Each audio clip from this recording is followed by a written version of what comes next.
Cool. Welcome everyone. So this is an information session to discuss about the recent changes that has come, I think, last week, about the ability to borrow money through SMSF to buy property, right? So we're just going to keep it very light touch, try to understand what has changed, what this means for us, and what we could do now if at all you want to do something, and what are the general other options if for any reason if the current time doesn't work out, right? Before we start, I think many of you know we are. My name is Dilip, Hallmark Buyers Agency, Director of Hallmark Buyers Agency. We help people buy properties and grow their wealth through super and outside of it. We are not financial planners, tax advisors, or anything. Everything that we discuss in this session is general in nature, just sharing what we have learned. And before making any action, please make sure that, you consult with the right type of professional, be it tax, SMSF, or financial planner before taking a call. All right, let's see, what's basically changed. Basically, I believe on the 25th of this month, just a couple of days back, there was an announcement made by the PM and the treasurer saying that they are going to stop the provision that allowed people to borrow money through SMSF to buy a residential property, right? So this is only for a residential property only, not for any other means. So for anyone who has no clue about self-managed super fund, I'll just spend a couple of seconds to discuss about it. In Australia, all of our employers are contributing to our super fund, which is the retirement fund, and typically the super fund is staying in one of the top industry funds per se, Australia Super, Aware Super, and there are so many other super funds that are available, and that is where super funds are there. Self-managed super fund is an option where you get access to that funds and you have the ability to invest in a different set of products yourself. You could invest in shares if you want, buy gold if you want, or invest in residential property, commercial property. That's all been always been available. The goal is to see how you can safely grow that money so that it can save for your retirement and everything. That's the whole provision that has been done. For people working in 9 to 5 jobs, super is a phenomenal asset, I would say, if we know how to smartly use it. As you know, from a taxation point of view, you could be paying tax depending on whatever is your income tax bracket and everything, but with super it is only a flat 15%, right? Okay, so what has ended with whatever they have changed is the ability to borrow money to buy residential property has been stopped, right?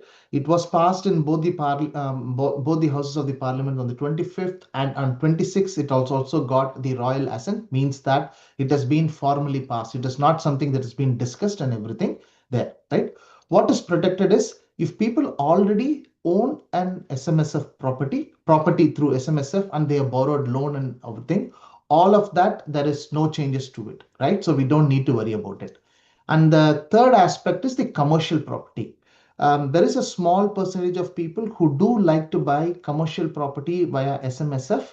That has not been stopped at all, right? Either the existing properties are also not impacted, also the new properties that we wanted to buy, that is also not impacted. So absolutely, we don't need to worry about it. So the only thing majorly it is impacted is the residential property part of it. Now, what they have given us is given us a short runway, a 45 days transition period, right? Basically, from the time the royal assent was done, which is on Friday, there is a 45 days, which is, I think it comes around first week of August or so. Within this period, if somebody is able to sign a contract of sale for purchasing a residential property by getting a loan, they are okay. The government has said okay with that, right? So that's a 45 days window. So this is what, if buying an SMSF property through SMSF has been in your mind, if you have been working and thinking about, okay, let me buy it after 6 months, 12 months, next year, maybe this is for the people. See if you can try to buy that property within this 45 days window, right? If somebody has not set up that SMSF at all, then there is little bit more process. As you know, before we able to get to the stage of buying a property on SMSF, we need to set up an SMSF, which is nothing but a combination of company and trust with an accountant or a SMSF specialist will do. Get the bank approval, get the rollover of funds, right, from an industry super to this one. And then you go into the process of ability to buy the property and everything, right? So there is a little bit of process involved. If somebody has not started at all, then it means that if you want to do it now, then you have to move very, very fast and need to have a team to be able to get it done. So there are risks along this way, which we can discuss like, on one-on-one. If anybody is still interested to do it, then we can discuss about it, right? So the key thing is you have to sign the contract of sale, but not necessarily the settlement. The settlement of the property could happen after, right? The government has made it clear, because typically from the time you sign the contract, it could be 30 days, 45 days, 60 days when the contract of sale could be settlement could happen. So that is not impacted by it. So it's only the contract of sale that needs to be signed from it, right? Now, what are the things that you want to do, right? First is, what is your super balance, the combined super balance between yourself and your spouse or whoever is going to be part of the SMSF that is going to be there. Is that super balance generally good for buying property, right?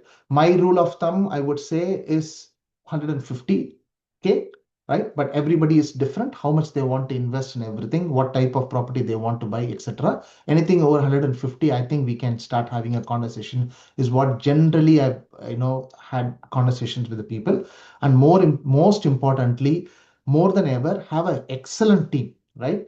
Accountant, mortgage brokers who are able to work around the clock to get the job done for you.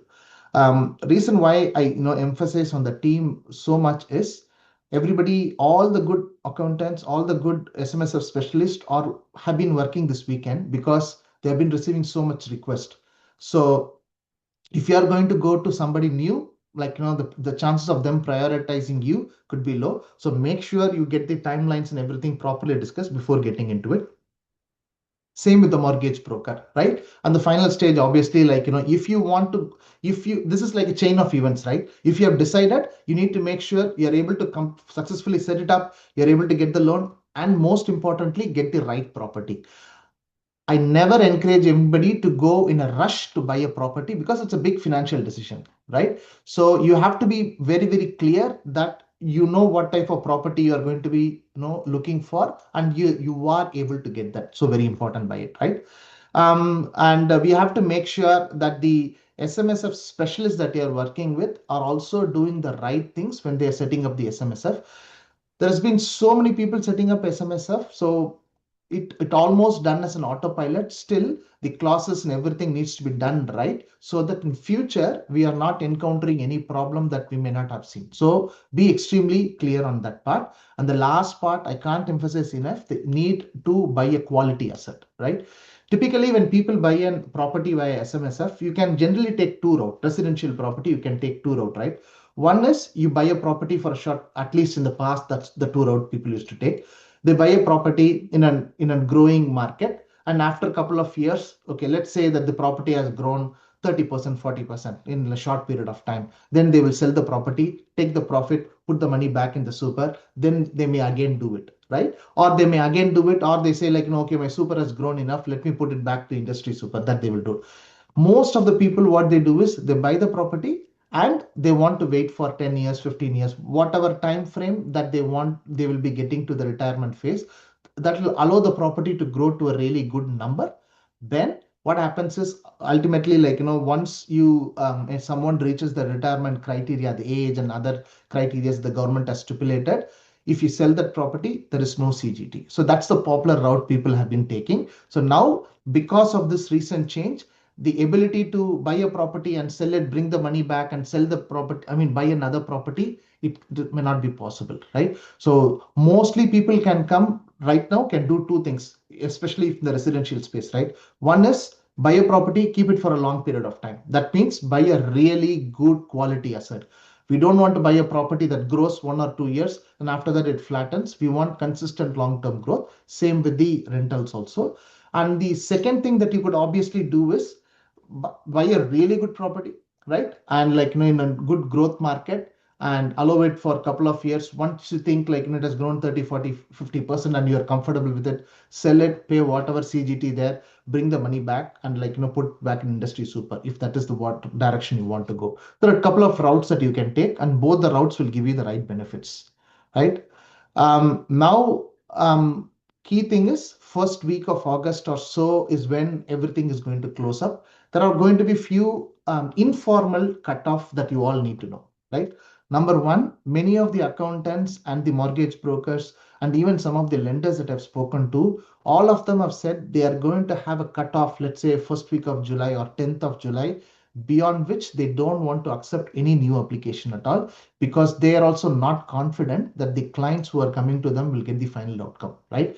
So if it has been something playing in your mind, it's either make a decision tonight or tomorrow. It's that type of a thing. Obviously, you need to make sure you list on all the variables, validate it. But this is the time when you have to make quick decision. This is such a case I don't want to hit the panic button. If somebody has been thinking about it, take a day off if you need be tomorrow. Make sure you are connecting with all the stakeholders and get the right answers and decide on it, right? So I feel it is that critical type decision. That's pretty much what I wanted to cover. So if anyone in this call is really considering serious and want to get a little bit more understanding of it, I can discuss few things in this forum, ask any question and answers. There is plenty of time. I'm going to stay back for 15-20 minutes. Or if you want to discuss about your personal circumstances, book in a call. I will put this link also in this chat, and then we can take it forward from there. All right. So I will now take some questions based on if anybody has any.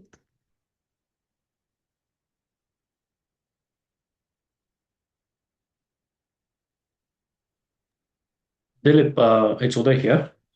So Yes, sir. I did register myself into a couple of your sessions before, but haven't actually joined the sessions. Yeah. So what exactly do you provide as a service? So, Uday, we are a real estate buyers agent today. So we help people buy properties. My specialty is in locating the right areas to buy the property and help navigate the whole thing process, right? For super, we generally, when we are buying this one, we team up with the right mortgage broker or the lender or even the accountant to make sure the clients are getting the outcome. In this setup for super, we have good partnership with a number of people who are setting up super.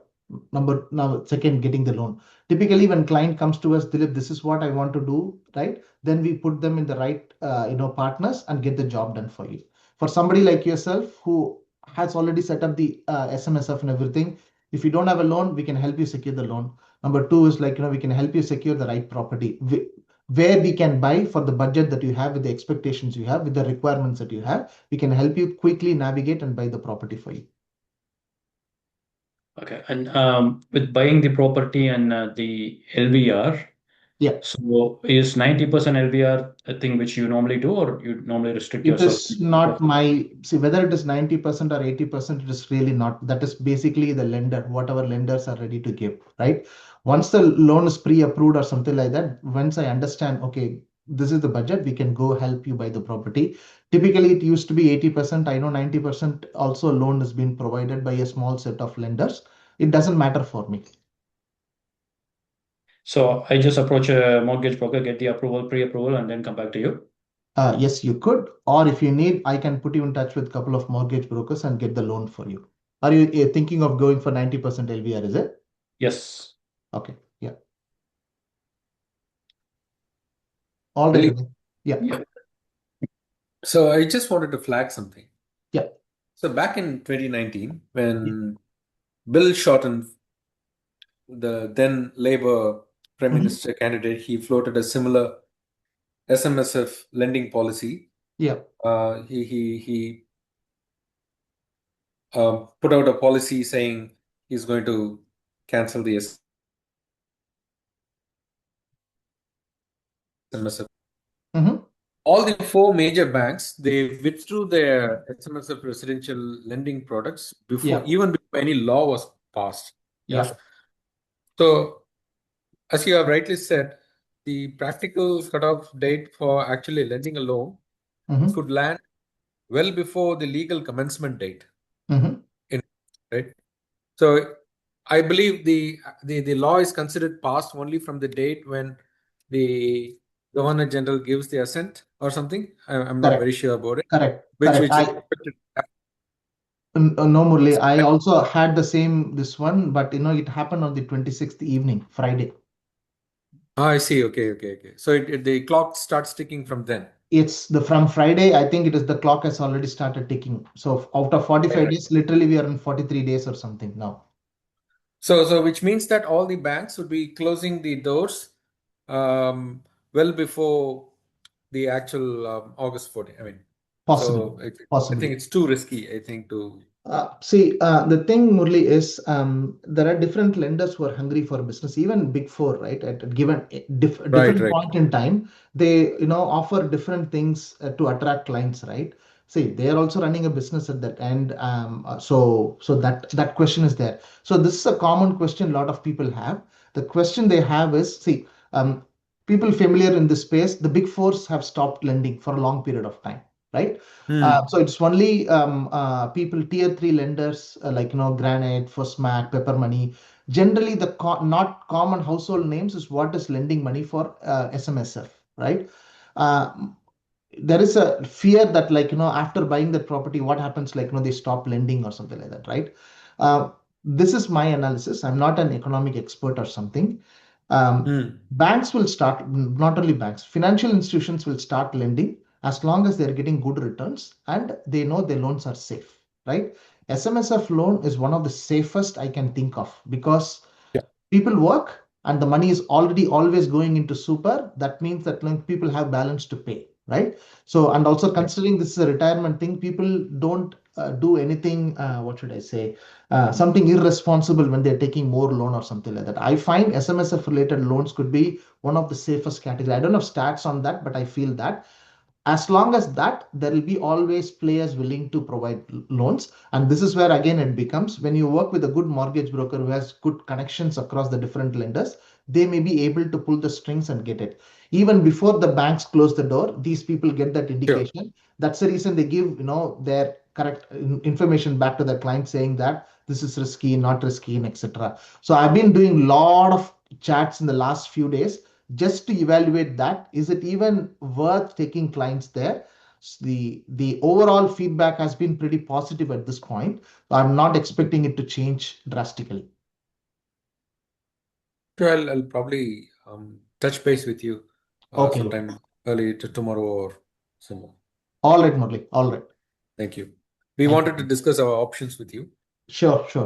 All not right. just with SMSF, but also some other options as well. Okay. Yeah. Okay. All right. Thank you, Murli. We have one hand up. The name is not there. Please go ahead. Hey, hi. My name is Raghu. Yes, sir. Sorry, I'm not sure why my name is not appearing, but yeah. It's So, okay. hey, so I don't have an SMSF already set up. Okay.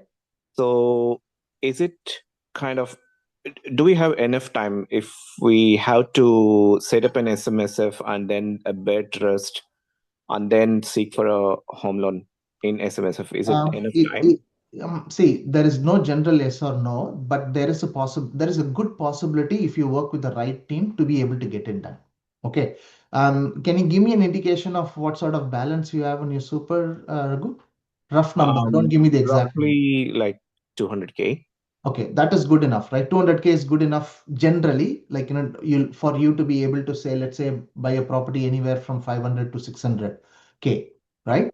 But the rest is all logistics, Raghu, right? We need to find the right accountant and to be able to go for everything. And there is one part of the process when I think somebody who has never registered a company or a director ID, never owned an ABN, they need to do it for the first time. When they do it, what happens is there is some checks goes with the ATO, right? For 99% of the people, there is no issues, right? For some people who have been involved in some gray areas or where ATO thinks it's a gray area, ATO may say I want to do a thorough review of this person before issuing an ABN and stuff. And for that, the SLA is pretty broad. It can happen within few seconds to few days to few weeks, Okay, so that is something the accountant always kind of encourages people to be know of, that which anyway happens in the very early stages, right? When you're setting up an SMSF, that could be only thing which is not in anyone's control. Right, got it. So short And answer, it is very much possible, but you have to make quick moves with the right team. understand. And it's only the loans that are not being supported anymore, right? Correct. So basically, you can still invest in the property if you have enough cash. Yeah, basically, there's no leverage if you're not getting. Exactly. But like if you run the numbers in real estate, if you're not taking loan, it may not be the most attractive investment to come in. That's my general view. Correct. Right? If you have $1 million, whether buy an investment property or put in any other safer asset, like investment criteria, it's my personal view that the safer asset criteria may give you better returns than this one. Real estate generally makes lot of sense when with the ability to borrow more money out of it, and that when that bigger money grows. Yeah, understood. Yeah, thanks, Dilip. Thank you. Yeah. Any other questions from anyone?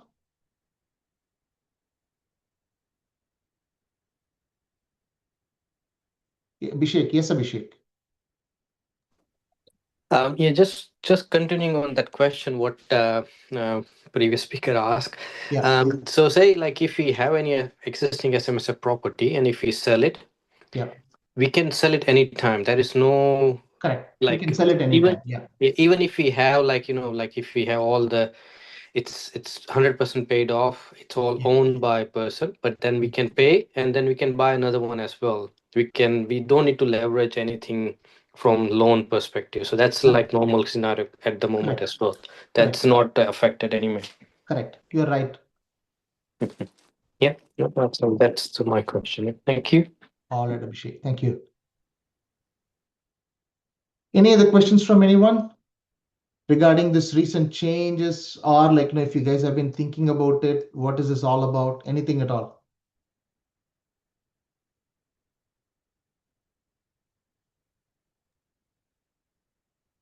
Okay, Dilip, since no one is asking question, it's Uday again. Sure.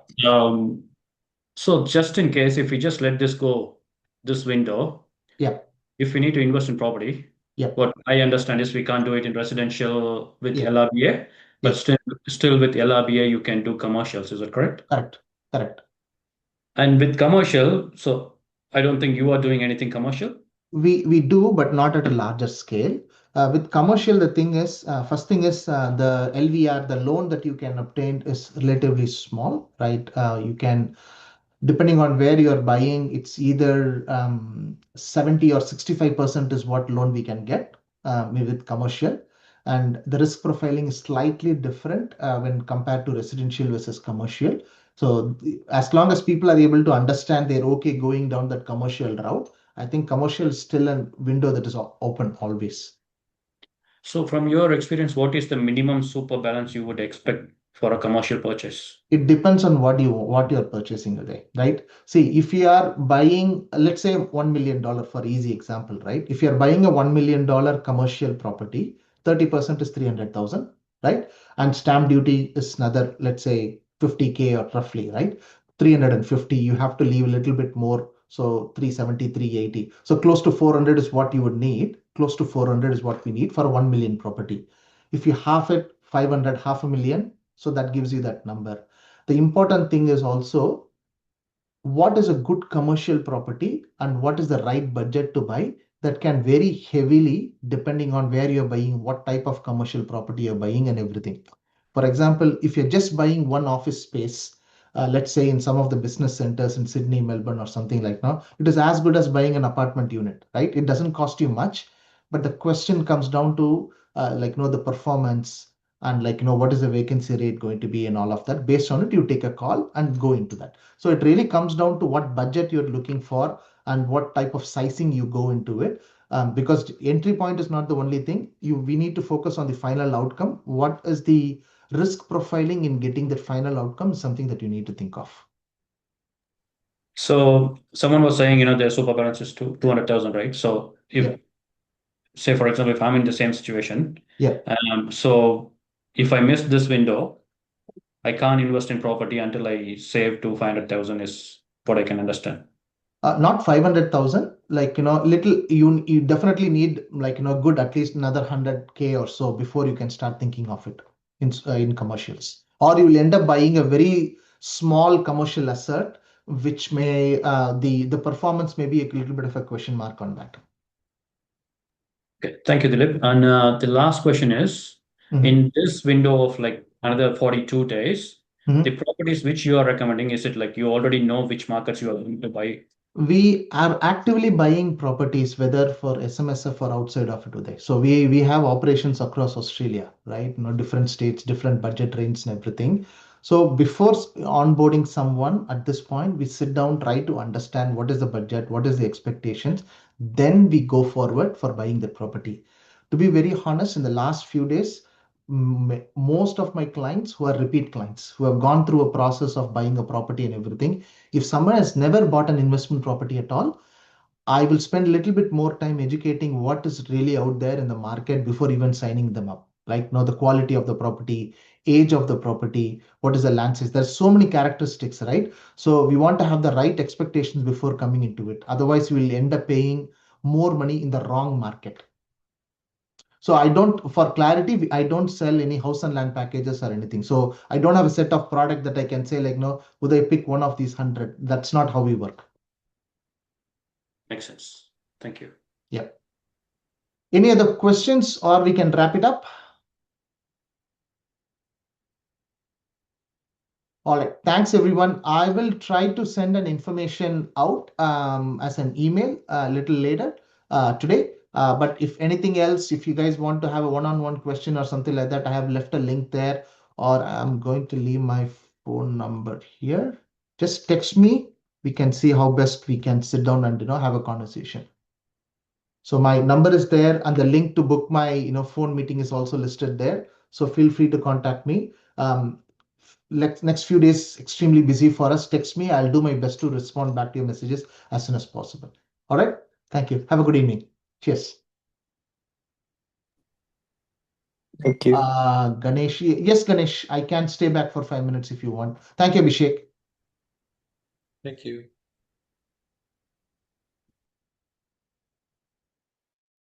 Dilip, I think yesterday we spoke, right? I just booked a meeting for tomorrow, the engagement one. Sorry, Dilip, I'm not able to hear you. Sorry, I'm speaking on mute. Yeah, I'm out. Yeah. Can I call you? Sure, Dilip. I think that will be easier. Right after this meeting, I'll just call you. Sure, no problem, Dilip. Yeah. Okay, all right. Thank you.